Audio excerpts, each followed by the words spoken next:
Dans cette vidéo, on va procéder à l'installation complète d'un WordPress sur notre serveur O2 Switch. On y va. Alors, pour installer notre WordPress, dans un premier temps, il nous faut WordPress et on l'a pas. Donc, vous vous rendez sur votre moteur de recherche préféré. Voilà, moi je vais utiliser Google. Vous tapez simplement WordPress. Et alors, vous faites pas avoir, c'est bien, ça me permet d'y penser. Vous avez deux noms de domaine WordPress. Il y a wordpress.com et wordpress.org. Vous prenez pas wordpress.com, vous prenez jamais wordpress.com. Pourquoi? Parce que wordpress.com va essayer de vous vendre un abonnement. Voilà, c'est un peu vicelard. Ça va vous permettre d'avoir votre site sur un sous-domaine de wordpress.com, mais vous n'aurez pas les droits, vous pourrez pas faire tout ce que vous voulez, vous allez payer cher et tout, ça marche pas bien. Berk, personne, enfin, n'utilisez pas ça. Donc vous cliquez pas sur wordpress.com, vous cliquez sur wordpress.org.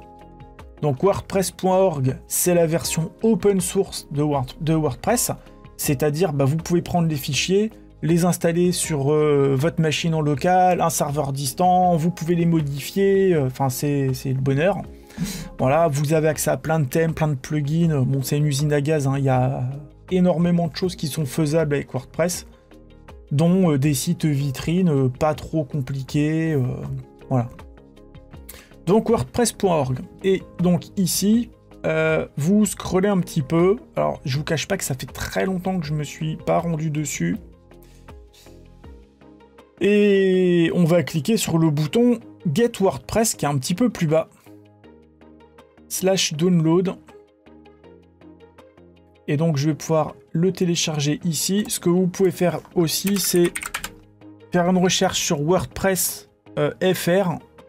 Et vous allez pouvoir le télécharger en français directement. Donc là, je vais taper WordPress FR Download. Non, je vais arriver sur la même page en fait. Bon, vous cliquez simplement sur le bouton Download WordPress. Voilà, donc là, vous voyez qu'il y a une archive qui a téléchargé. Je vais la mettre dans un dossier sur mon bureau. Et dans cette archive, on va avoir les fichiers d'installation de WordPress. Donc si je double-clique sur l'archive, j'ai WinRAR qui pop, et WinRAR il me permet d'explorer mon archive d'installation. Donc les dossiers d'installation de WordPress, ils sont là.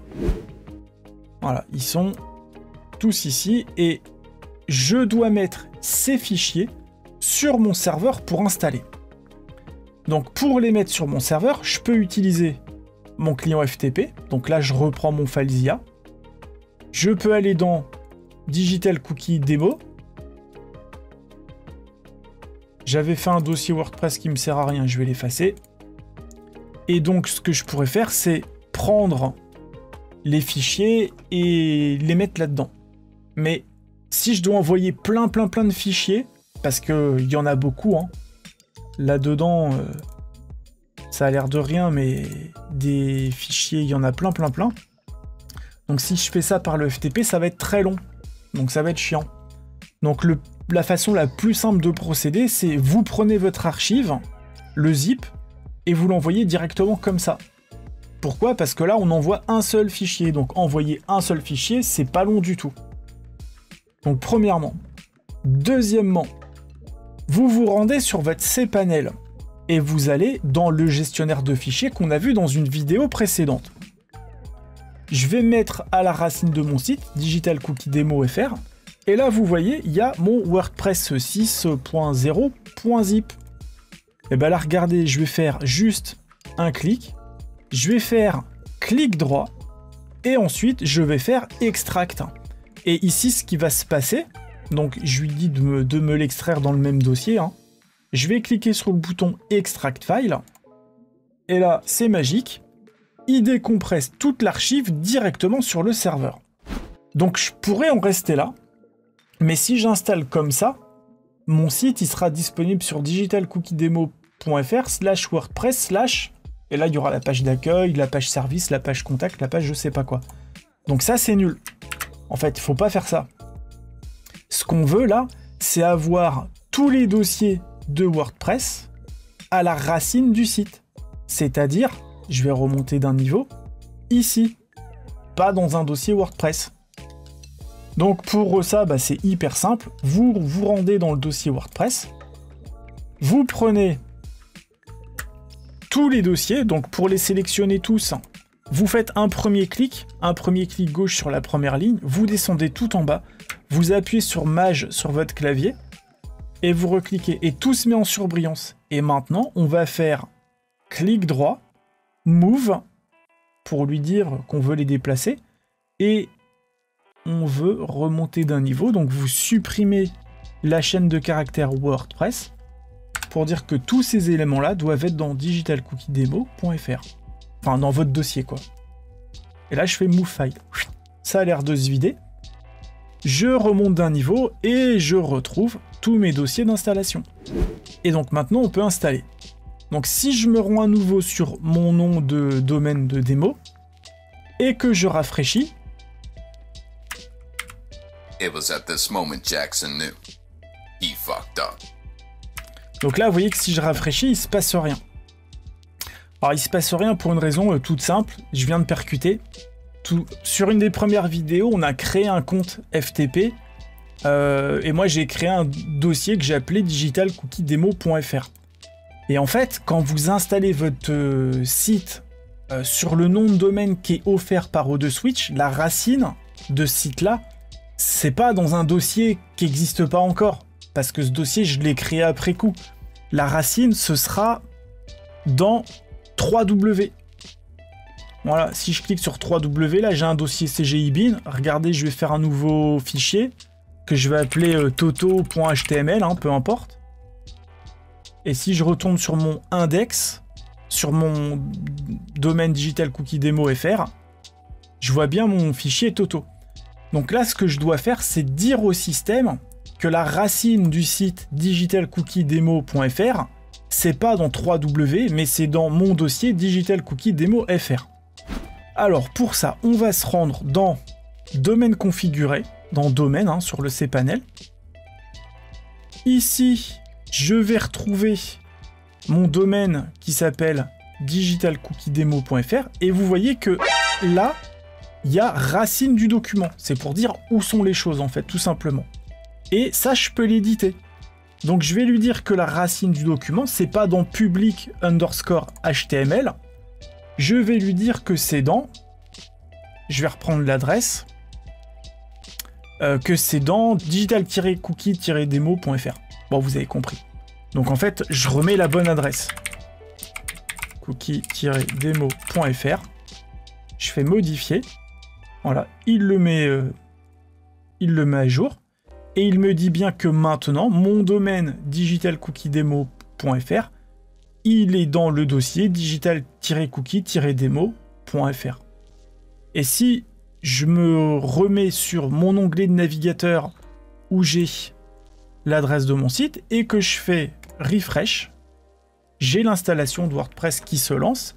Pourquoi? Parce que là, il y a le virtual host de mon serveur qui pointe vers le bon répertoire.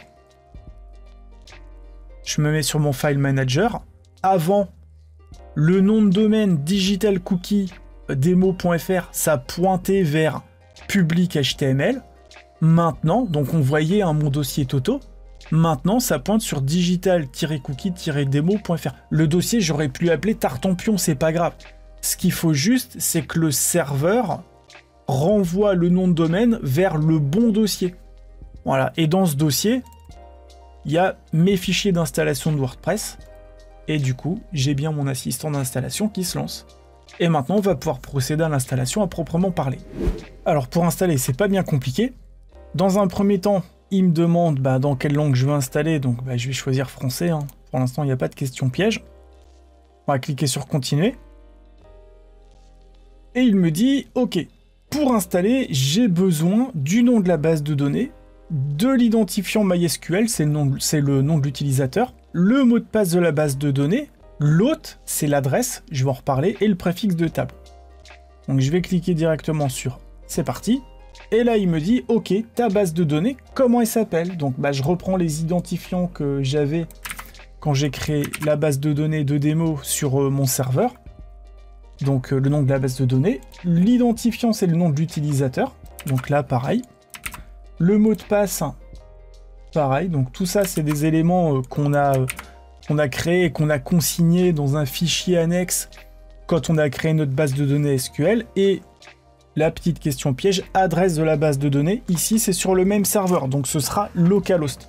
Quand vous mettez localhost, ça veut dire sur la même machine. Il y a certains hébergeurs chez lesquels la base de données elle est sur un autre serveur, donc il faut mettre l'adresse du serveur. Quand c'est le même serveur, vous mettez localhost. Et préfixe d'étape, vous pouvez laisser WP underscore, ou vous pouvez mettre autre chose hein, si vous voulez, mais laissez bien underscore. Voilà, moi je vais laisser WP underscore. Et donc là, il vous dit c'est parfait, vous avez passé la première partie de l'installation, blablabla, et vous cliquez sur le bouton lancer l'installation. Alors on se retrouve sur notre écran d'installation, donc là il y a quelques petits renseignements à rentrer. Donc titre du site, alors tout ça c'est des choses que vous pouvez, titre du site vous pouvez le changer après. Hein. Donc moi je vais l'appeler démo digital cookie. Identifiant, ce sera votre nom d'utilisateur, donc moi je vais mettre Charles-GDM. Mot de passe, je vais utiliser un mot de passe pondu par mon gestionnaire de mots de passe, vous le notez bien ça par contre, faut pas le perdre. Et ensuite vous indiquez votre adresse mail. Voilà, vous pouvez également cocher la petite case demander au moteur de recherche de ne pas indexer ce site, ça va permettre de travailler sur le site sans qu'il soit dans l'index de Google. Et puis quand vous avez fini de bosser sur le site, vous libérez le crawl avec un bouton dans le back-office. Voilà, et ensuite vous cliquez sur le bouton installer WordPress. Voilà, donc là ça prend pas long du tout. Hein. Voilà, il me dit WordPress à installer, vous pouvez vous connecter, donc je clique sur se connecter. Je vais mettre mon identifiant que j'ai défini juste avant, donc Charles-GDM, le mot de passe que j'ai noté dans un coin, et je clique sur le bouton se connecter, et j'arrive sur mon back-office, et j'ai installé mon WordPress. Donc c'est vrai que tout ça, ça nous a pris, alors si on le fait en temps réel, ça prend 10-12 minutes, hein, un truc comme ça. Dans la prochaine vidéo, je vais vous montrer comment le faire en 45 secondes.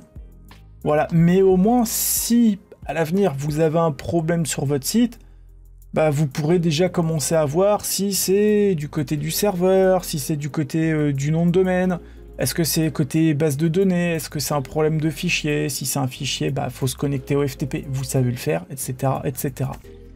Voilà, donc je vous retrouve dans la prochaine vidéo, on va se faire la même chose mais en beaucoup plus vite. Et voilà.